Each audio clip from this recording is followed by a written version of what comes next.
नमस्कार, आपण पाहतात ANN न्यूज. पाहूया आजच्या सुपरफास्ट महत्त्वाच्या बातम्या. अकोल्यात कावड यात्रेसाठी निघालेल्या 2 शिवभक्तांवर काळाने घाला घातला. नवीन RTO कार्यालयाजवळ दुचाकी झाडावर आदळून दोघांचा जागीच मृत्यू झाला. अपघातानंतर मृतदेह तब्बल 7 तास घटनास्थळी असल्याच्या आरोपामुळे पोलिसांच्या कार्यप्रणालीवर प्रश्नचिन्ह निर्माण झाले आहे. न्यायालयीन कामासाठी मुंबईला गेलेले अकोला बार असोसिएशनचे सदस्य ॲडव्होकेट कैलाश अनमाने हे 14 ऑगस्टपासून बेपत्ता आहेत. कुटुंबियांकडून पोलिसात तक्रार दाखल केल्यानंतरही अद्याप सुगावा न लागल्याने वकिलांनी एसपींची भेट घेतली. तपासासाठी विशेष पथक ठाण्याकडे रवाना होणार आहे. वाडेगावजवळील मडसूर यात्रेत खेळणी विक्रीसाठी जाणाऱ्या 6 जणांचा ऑटो चांदणी फाट्याजवळ उमरा पांगरा परिसरात पलटी झाला. या अपघातात 4 महिला आणि 2 पुरुष जखमी झाले असून रस्त्यावरील खड्ड्यांमुळे अपघात झाल्याचा आरोप नातेवाईकांनी केला आहे. बुलढाण्यातील डोंगरशिवली येथे स्वयंभू महाकालेश्वर मित्र मंडळाच्या वतीने घृष्णेश्वर ते डोंगरशिवली भव्य कावड यात्रा उत्साहात पार पडली. पवित्र जल घेऊन आलेल्या कावडधाऱ्यांचे ग्रामस्थांनी भक्तिमय वातावरणात स्वागत केले. अकोला मध्यवर्ती बस स्थानकात शौचालयाचे चेंबर फुटल्याने सांडपाणी परिसरात पसरले असून तीव्र दुर्गंधीमुळे प्रवासी आणि व्यावसायिक त्रस्त झाले आहेत. गेल्या 3 दिवसांपासून समस्या कायम असतानाही प्रशासनाकडून उपाययोजना होत नसल्याचा आरोप आहे. जनतेचे प्रश्न आणि सामाजिक विषय प्रभावीपणे मांडणाऱ्या पत्रकारांचा 15 ऑगस्ट निमित्त अकोल्यात भव्य सन्मान सोहळा पार पडला. महाराष्ट्र बहुजन पत्रकार संघाच्या वतीने आयोजित या कार्यक्रमाला जिल्ह्यातील सर्व तालुक्यांमधील पत्रकारांचा उत्स्फूर्त सहभाग लाभला. अकोला जिल्हा परिषद आवारात आज अचानक गायींचा मोठा कळप दाखल झाल्याने परिसरात काही काळ अनोखे चित्र पाहायला मिळाले.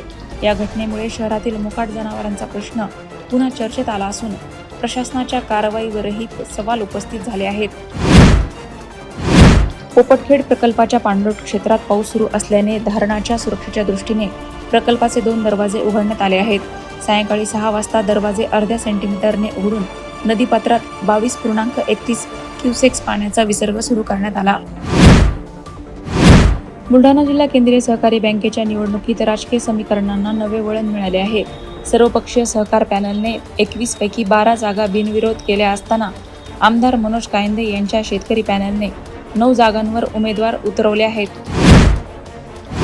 बुलढाणा जिल्ह्यातील मोताळा तालुक्यात प्रस्तावित कचरा डेपोवरून ग्रामस्थ आक्रमक झाले आहेत. पुणे गावातील प्रस्तावित कचरा डेपो तत्काळ रद्द करण्याच्या मागणीसाठी शेकडो ग्रामस्थांनी जिल्हाधिकारी कार्यालयासमोर निदर्शने केली. डफडे वाजवत ग्रामस्थांनी प्रशासनाचा निषेध केला. अकोला शहरातील दारोदारी कचरा संकलनासाठी सध्या घंटागाड्या कार्यरत असल्या तरी महानगरपालिकेच्या काही जुन्या घंटागाड्या वापराविना पडून आहेत. त्यामुळे या वाहनांचा नियमानुसार लिलाव करून नव्या घंटागाड्या खरेदी करण्याची मागणी नागरिकांकडून होत आहे. नागपंचमीच्या निमित्ताने सर्पसंवर्धनाचा संदेश देणाऱ्या अकोला जिल्ह्यातील वनोजा येथील आदित्य इंगोले यांच्या कार्याची ही प्रेरणादायी कहाणी. गेल्या 8 वर्षात त्यांनी 5,000हून अधिक सापांचे सुरक्षित रेस्क्यू करून त्यांना निसर्गाच्या अधिवासात सोडले आहे. आई वडील आपल्या मुलाच्या उज्ज्वल भविष्याची स्वप्ने पाहतात, पण जेव्हा त्यांना आपल्या लहान मुलाची शवपेटी खांद्यावर घ्यावी लागते तेव्हा होणारी वेदना शब्दातील नसते. अकोल्यामध्ये तुषार सयानीच्या मृत्यूनंतर 4 महिने उलटूनही न्याय मिळाला नसल्याचा आरोप करत कुटुंब आणि समाजाने आंदोलन केले. मलकापूर शहरातील बस स्थानकात मद्यधुंद अवस्थेतील एका इसमाने लोखंडी रॉडने ST बसच्या दर्शनी काचा फोडून सुमारे 80,000 रुपयांचे शासकीय मालमत्तेचे नुकसान केल्याची घटना 18 ऑगस्ट रोजी पहाटे 1:30च्या सुमारास घडली. या प्रकरणी मलकापूर शहर पोलिसांनी संजय गवई यांच्या विरुद्ध गुन्हा दाखल केला आहे. उच्च न्यायालयाच्या क्लर्क पदाच्या परीक्षेत तांत्रिक अडचणी निर्माण झाल्याचा आरोप करत विद्यार्थ्यांनी फेरपरीक्षेची मागणी केली आहे.